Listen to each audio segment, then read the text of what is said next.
খাগড়াছড়ি জেলার জেলা প্রশাসক মোহাম্মদ আনোয়ার সাদাত পানছড়ি উপজেলায় দিনব্যাপী কর্মসূচির অংশ হিসেবে বিভিন্ন গুরুত্বপূর্ণ শিক্ষা প্রতিষ্ঠান ও দপ্তর পরিদর্শন করেছেন। পরিদর্শনকালে তিনি পানছড়ি বালিকা উচ্চ বিদ্যালয়, পানছড়ি ইসলামিয়া সিনিয়র মাদ্রাসা, পানছড়ি থানা এবং পানছড়ি বাজার উচ্চ বিদ্যালয় পরিদর্শন করেন। এ সময় শিক্ষা কার্যক্রম, অবকাঠামোগত অবস্থা, চিকিৎসা ও প্রশাসনিক সেবার মান সম্পর্কে খোঁজখবর নেন এবং সংশ্লিষ্টদের প্রয়োজনীয় দিক নির্দেশনা দেন।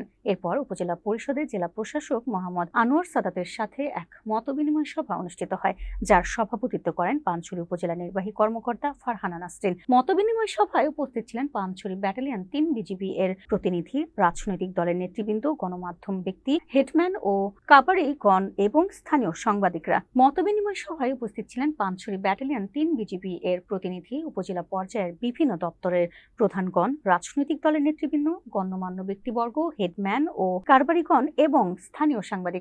সভায় জেলা প্রশাসক আসন্ন জাতীয় নির্বাচনের বিষয়টি গুরুত্ব সহকারে তুলে ধরেন। তিনি অবাধ, সুষ্ঠু ও শান্তিপূর্ণ নির্বাচন নিশ্চিত করতে প্রশাসন, আইন শৃঙ্খলা বাহিনী এবং জনগণের সম্মিলিত সহযোগিতার উপর জোর দেন। এছাড়া সবাইকে আইন শৃঙ্খলা পরিস্থিতি স্বাভাবিক রাখতে সচেতন ভূমিকা পালনের আহ্বান জানান। জেলা প্রশাসক পানছড়ি উপজেলা হাসপাতালের সেবার মান উন্নয়ন এবং যোগাযোগ ব্যবস্থার উন্নয়নে চলমান ও প্রস্তাবিত সড়ক উন্নয়ন কার্যক্রমের কথা উল্লেখ করেন।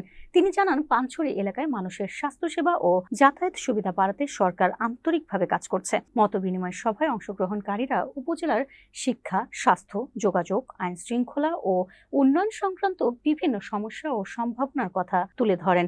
জেলা প্রশাসক মনোযোগ দিয়ে সবার বক্তব্য শোনেন এবং পর্যায়ক্রমে সমস্যাগুলো সমাধানের প্রয়োজনীয় উদ্যোগ নেওয়ার আশ্বাস দেন।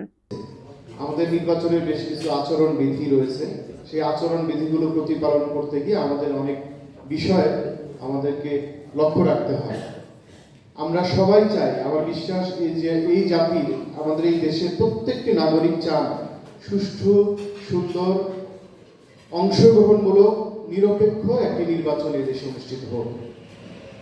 এই দেশের প্রত্যেকটি নাগরিক স্বতঃস্ফূর্তভাবে, আনন্দের সাথে, উৎসব মুখর পরিবেশে নিরাপদে তাদের ভোটাধিকার প্রয়োগ করুক। এটা সবাই চান।